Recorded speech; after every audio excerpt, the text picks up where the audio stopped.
श्रावण महीने की नवमी तिथि। कौन सी तिथि? नवमी। चाहे शुक्ल पक्ष की हो चाहे कृष्ण पक्ष की। 7 दुर्वा। कितनी दुर्वा? 7 दुर्वा अशोक सुंदरी वाली जगह पर चढ़ाकर, शंकर भगवान के ऊपर चढ़ाकर, गणेश जी के चरणारविंद को लगाकर उसको लेकर आना है। हाटकेश्वर महादेव का स्मरण कर। कौन से महादेव? हाटकेश्वर महादेव। उसको लेकर आइए। उदर में, पेट में रोग हो, बीमारी हो, बहुत ज्यादा तकलीफ हो रही हो, शरीर के अंतर्गत एसिडिटी रहती हो या पेट के अंतर्गत कोई ना कोई बीमारी बनी ही रहती हो, उसको भादो के महीने में, कौन से महीने में? भादो के महीने में किसी भी दिन सुबह के समय जब आप वो दुर्वा लेकर आए, 5 दिन, 6 दिन, 7 दिन में एक एक कर कर खाली पेट उसको चबा चबा कर खा लो और पानी पी लीजिए। करना पड़ेगा श्रावण महीने में, खाना पड़ेगी भादो में। चतुर्मास में चारों महीनों का बड़ा बड़ा महत्व है। कभी आपको एक स्मरण रहा हो कि जिस नारी के, स्त्री के रजोधर्म से जुड़ी हुई या पुरुष वर्ग में भी कहीं ना कहीं किसी ना किसी रूप में इस उदर से लेकर एड़ी तक के बीच में जो भी तकलीफ होती हैं उससे जुड़ी हुए के लिए भी सावन के महीने में एक प्रयोग आता है। उसको कर लेने से संपूर्ण जीवन समय में ये नाभि कोश से लेकर एड़ी तक के बीच में कभी तकलीफ हो ही नहीं। और वो जल शंकर भगवान को शूलपाणेश्वर महादेव के नाम से चढ़ाया जाता है। कौन से महादेव के नाम से? शूलपाणेश्वर महादेव। शूलपाणेश्वर उसका भी स्थान है कि वो जल कहां चढ़ता है। तो पहले तो नवमी तिथि का दुर्वा प्रयोग भगवान शंकर को समर्पित करते हुए, अशोक सुंदरी वाली जगह पर समर्पित करते हुए श्री गणेश जी महाराज को कहकर, आपको याद होगा जिस समय पर श्री गणेश जी महाराज कुबेर जी महाराज के घर में भोजन करने गए थे, सारा अन्न भगवान गणेश जी पा गए थे, तब शंकर भगवान ने दुर्वा भेजी थी।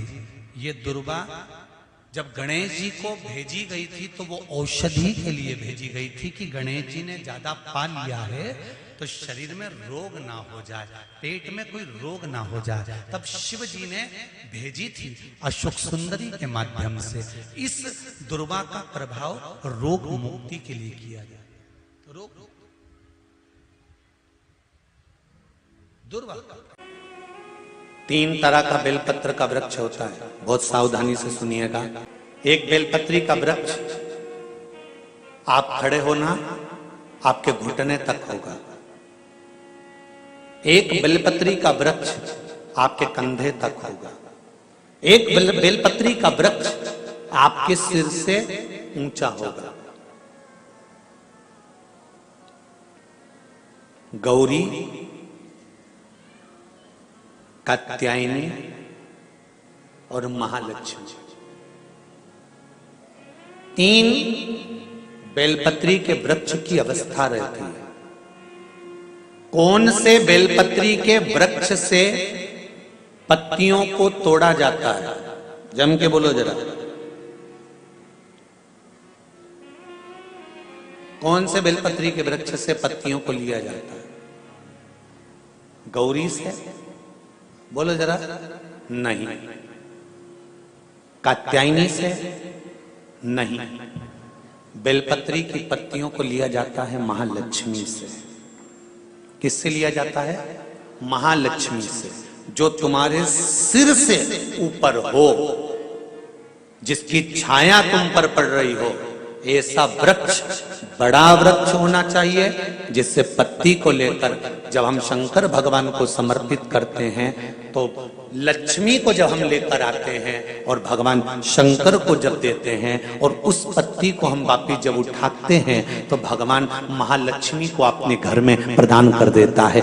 ऐसी वृक्ष से पत्तियों को लेना चाहिए। पर आज के जमाने में लोग इतने समझदार हो गए, बड़े वृक्ष से कौन पत्ती तोड़ने जाए, छोटे छोटे वृक्ष लगे, उन छोटे से वृक्ष में से पत्ती तोड़ ली, छोटी सी पत्ती तोड़ ली। अरे शास्त्र कहता है, यहां तक वर्णन करता है शास्त्र, अगर आपके घर में तुलसी का पौधा छोटा है तो वो कुमार अवस्था का होगा। वो तुलसी का पौधा जब घेर घमोर हो जाता है तब अखंड सौभाग्य को देने वाला हो जाता है। उसमें से पत्तियों को उतारा जा सकता है, उसमें से आप कोपल को उतार सकते हो, उसमें से पत्ती को आप उतार सकते हो। उसी तरह बेलपत्री के वृक्ष में भी जो वृक्ष लक्ष्मी महालक्ष्मी का तुल्य हो, उसमें से आप बेलपत्र को उतार सकते हो। छोटे छोटे वृक्ष की पत्ती को तोड़ना ये उसमें का है जैसे छोटी अवस्था की कन्या के साथ में अपशब्द कहना, ताने देना या उसको आड़ा टेढ़ा कह देना।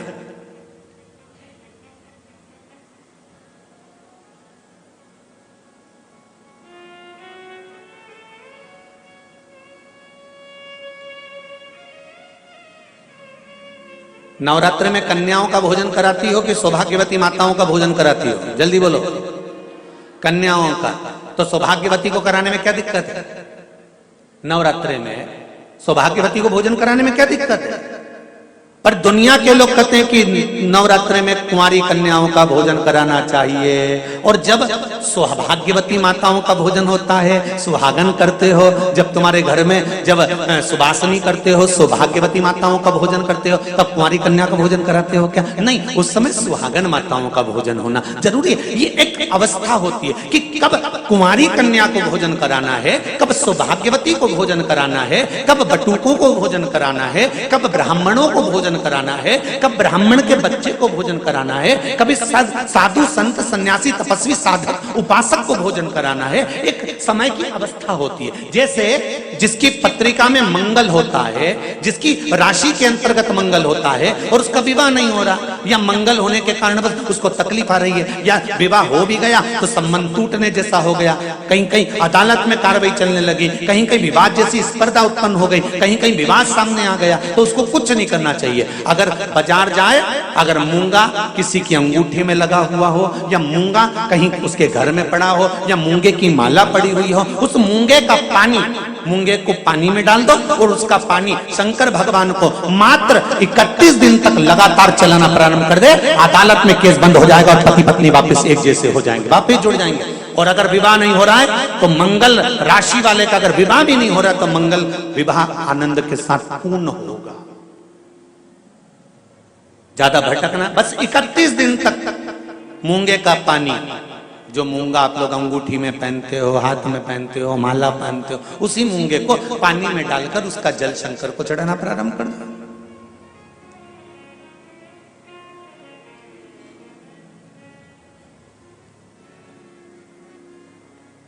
मूंगे के शिवलिंग का निर्माण किस देवता ने करा था? लिंग पुराण में आता है, शिव महापुराण में भी है। अगर आपके घर में गीता प्रेस गोरखपुर की शिव महापुराण की कथा हो तो उसमें भी पढ़िएगा कि किस किस देवता ने कौन कौन सा शिवलिंग का निर्माण किया है। मूंगे के शिवलिंग का निर्माण सर्पों ने करा था।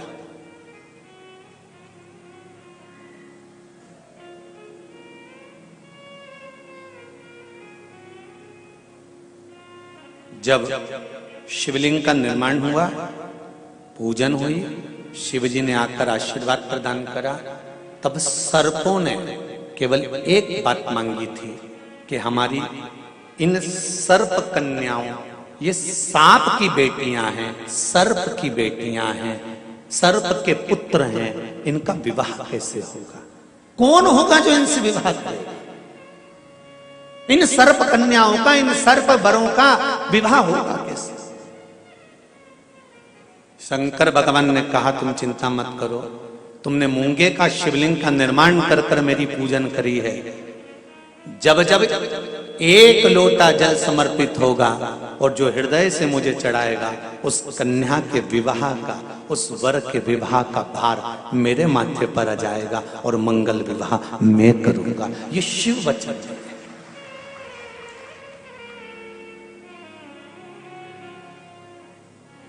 एक बहुत सुंदर सा प्रसंग है, जरा ध्यान दीजिएगा। कई लोग कहते हैं हमारा गुस्सा कंट्रोल में नहीं आता, हम बहुत गुस्सा आता है गुरुजी। कोई कहता है मेरी बहू को गुस्सा आता है, कोई कहती है मुझे गुस्सा आता है, कोई कहता है मेरे बेटे को आता है, कोई कहता है मेरे बच्चे को आता है। गुस्सा कंट्रोल नहीं होता, अब शब्द निकल जाता है, ताने निकल जाते हैं, आड़े टेढ़ा निकल जाता है, आप शब्दों पर अपशब्द निकल जाते हैं, बाद में पछतावा भी होता है, बाद में दुख भी होता है, बाद में मन में सोचने में आता है कि ये क्यों हो गया। तो कुछ दिन मूंगे का पानी, अगर मूंगा नहीं हो तो केवल जल का पात्र, उसमें केवल एक हरी मूंग डालकर शिव जी को वो जल चढ़ाना प्रारंभ कर दो। 15 दिन 20 दिन प्रतिदिन शंकर को जल चढ़ाना प्रारंभ तो करो।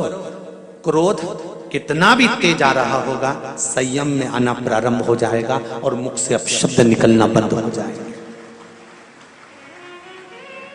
संयमित वाणी के लिए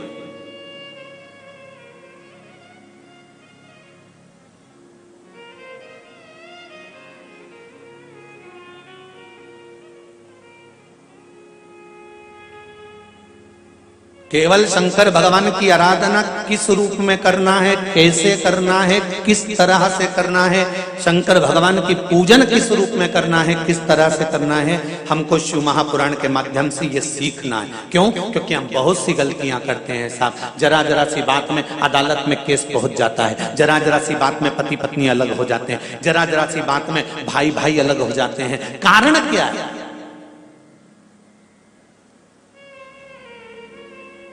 उसका कारण क्या है? जेठानी को मालूम है मेरा पति कमा रहा है, देवरानी को मालूम है मेरा पति कमा रहा है, जेठानी को देवरानी को दोनों को मालूम है कि सास और ससुर की जो जायदाद होगी वो आधी आधी मिलेगी। फिर लड़ाई किस बात की है? फिर विवाद किस बात का है? फिर भाइयों में तकलीफ किस बात की है? फिर ननंद को मालूम है कि मेरे को भी एक दिन जाना है और भाभी को भी यहाँ पर रहना है, तो फिर ननंद और भाभी में विवाद किस बात का है? हमें बस ये समझना है कि लड़की अच्छी देखी, परिवार अच्छा देखा, कुटुंब अच्छा देखा, लड़का अच्छा देखा, परिवार अच्छा देखा, फिर विवाद किस चीज के लिए होता है? वो विवाद किसी दूसरी चीज का नहीं होता। विवाद केवल हमारे ग्रहों का, हम जो सोचते हैं, बहुत अभिलाषा लेकर आते हैं, वो पूर्ण नहीं होती तो तकलीफ आती है। उसको पूर्ण करने के लिए परिवार वालों पर जोर नहीं दिया जा सकता, उसको पूर्ण करने के लिए मेरे देवाधिदेव महादेव से कहा जा सकता है कि तेरे भरोसे पर यह कार्य किया, तेरे बल पर।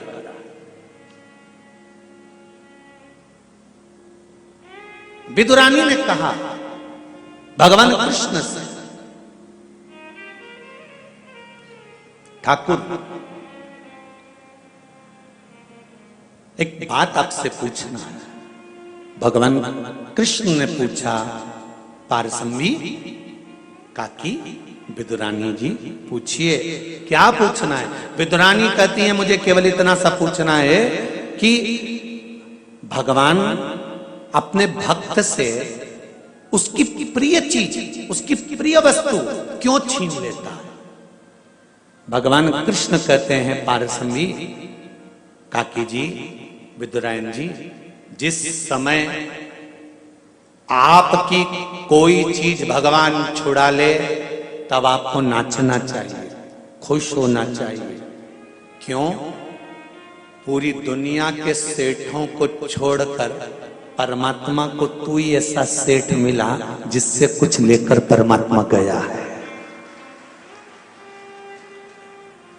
पूरी दुनिया के सेठों को छोड़कर परमात्मा को केवल तू सेठ मिला, तेरे पास परमात्मा आया और तुझसे कुछ लेकर गया है।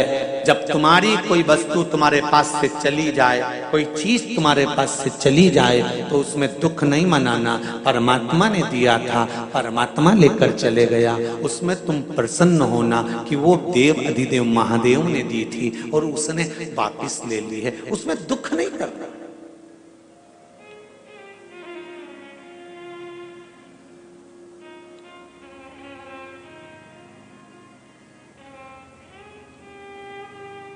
जब कोई मरता है ना